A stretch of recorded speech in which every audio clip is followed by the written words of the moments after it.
राज्यामध्ये आली आणि राजाने त्या ठिकाणी आपल्या राज दरबारामधून खिडकीमधून डोकावून पाहिलं की अरे जिचा आवाज एवढा सुंदर ती किती सुंदर असेल आणि पाहिलं तर एवढी सुंदर मुलगी तिच्यासारखी पूर्ण राज्यात नाही.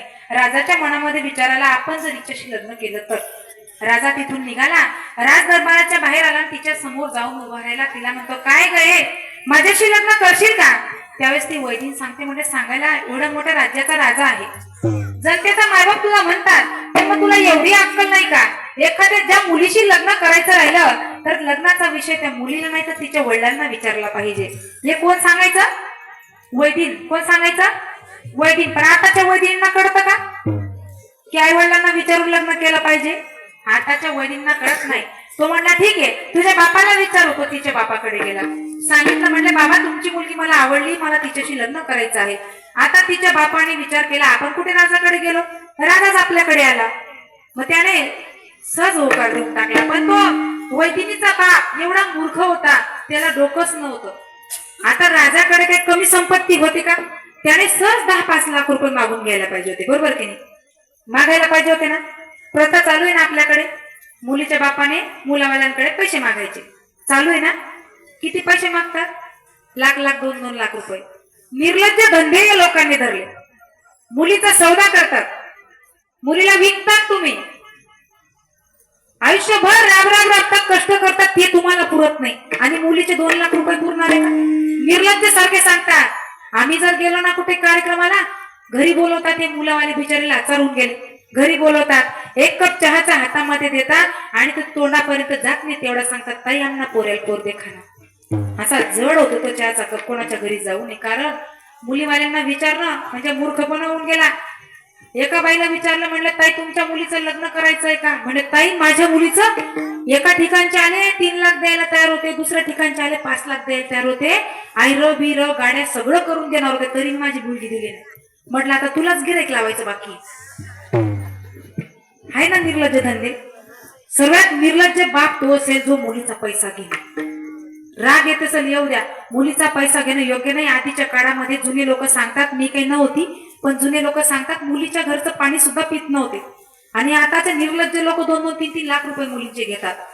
मुलीचा पैसा घेऊ नका, तिला आयुष्यभर स्वाभिमानाने जगू द्या सासरमध्ये. आपल्या पाचोऱ्यात नाही घेत ना कोणी, नाही म्हणून तर मी स्वाभिमानाने बोलते. माझ्या माहेरमध्ये कोणी घेत नाही म्हणून मी बोलते. पण जर कोणी घेतले तर लोक मला स्टेजवरून ओढतील बरं का. कोणी असं करू नका. विठ्ठला विठ्ठला.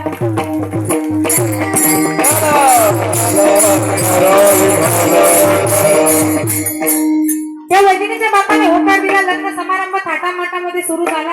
लग्न झालं त्या ठिकाणी वैदिनीला बसायला खुर्ची दिली. तिला एका ठिकाणी बसायची सवय नव्हती, गावोगावी हिंडायची सवय तिला करमत नव्हतं. एवढंच नाही, 5 पकवानाचं जेवण दिलं ते तिला काही आवडत नव्हतं, कारण शिले तुकडं तोडायची सवय. आता राजाने त्या ठिकाणी मोठा हवन ठेवला. हवनामध्ये राजाची बहीण आली आणि त्या राजाच्या बहिणीने त्या वैदिनीला सांगितलं, म्हणले वहिनी नाव घ्या ना. वहिनी वहिन्या वहिन्या नाव घेसान का? घ्यायचं का नाव? बोला ना.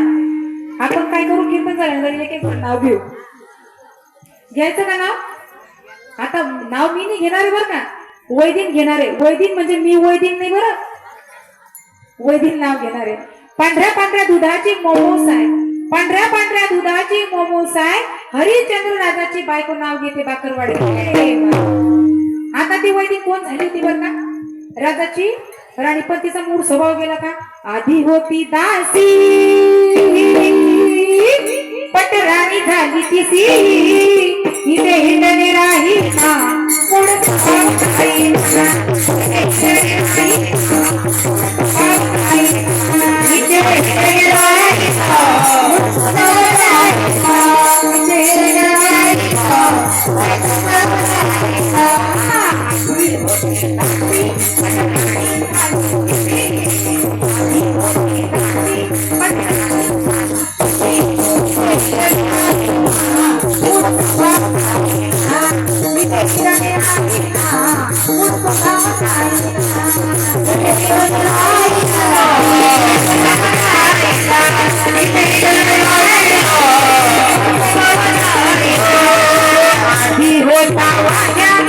घे खाता माझ्या